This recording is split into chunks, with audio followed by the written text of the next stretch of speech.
Mga par, yan, magandang umaga sa inyo. Meron tayong gagawin ngayon mga par na Honda ADB 160. Dinala to dito dahil ipapa CVT cleaning. Gagamit tayo ng Kobe spray. Tapos ipapa-change oil sa atin. Gamit natin Motul. Tapos gear oil, JBT. Ayan. Kahit ano naman pagdating sa gear oil mga par. So baklasin na natin yung crankcase at itong air filter. Mga para yan, nabaklasan natin ng kanyang CVT.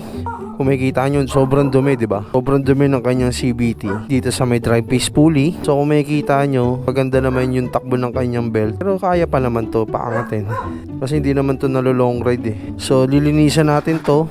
Tapos itong kanyang bell, hindi pa naka-groove. So stuck pa rin. Yung bola niya, may mga konting kanto-kanto na. So linisan lang natin yan gamit ang Kobe spray. Yan, tapos sabay i-change oil natin mga par. Tapos gagrasahan na rin natin itong torque drive niya dahil natuyuan na ng grasa. Let's go! Mga par, yan, binugaan na natin to ng CVT cleaner, itong loob, pati itong mga CVT. Ayan, bugaan lang natin yan mga par, para mawala yung mga alikabok. So meron problema ang itong CVT dahil ang kanyang flyball is puro may bengkong, may kanto na ika nga. So ayan, punasan na lang natin yan. Tapos ito, ayan, linisan lang natin yan, bubugahan lang natin ng CVT mga par. Yan o. Dali lang naman maglinis na ito mga par. Basta meron kayong gamit na Kobe CVT. Kahit ano pwede. Panlinis dyan. Yan o. Nalinisan natin to kanina. Nabugahan na natin. Tuyuin na lang natin yan. Tapos sasalpak natin. May kabit na agad to. Tapos change oil. Yan. Tapos all goods na mga par. Abangan nyo mamaya pagtapos na ito. Testing natin. So magpapalit lang naman tayo ng belt at saka ng flyball.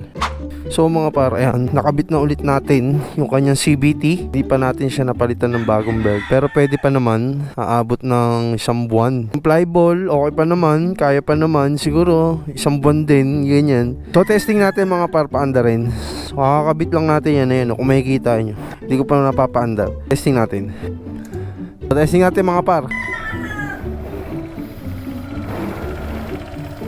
Ayan o, kung makikita nyo, palitin kasi yung belt, mapagpag na.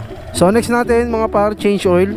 Tapos all goods na, pwede na natin ibalik to sa may-ari. So mga par, ayan, tapos na natin i-change oil ang ADB. O pag drain natin kanina, salungat yung lalagyan, kaya tumagas. So all goods na mga par, ayan, ADB 160. Bagong change oil, bagong linis ng CVT. Testing natin mga par. So paanda rin natin, testing natin. So may problema yung sensor dito sa kanan. So bubugaan lang natin ng WD yan. Yun.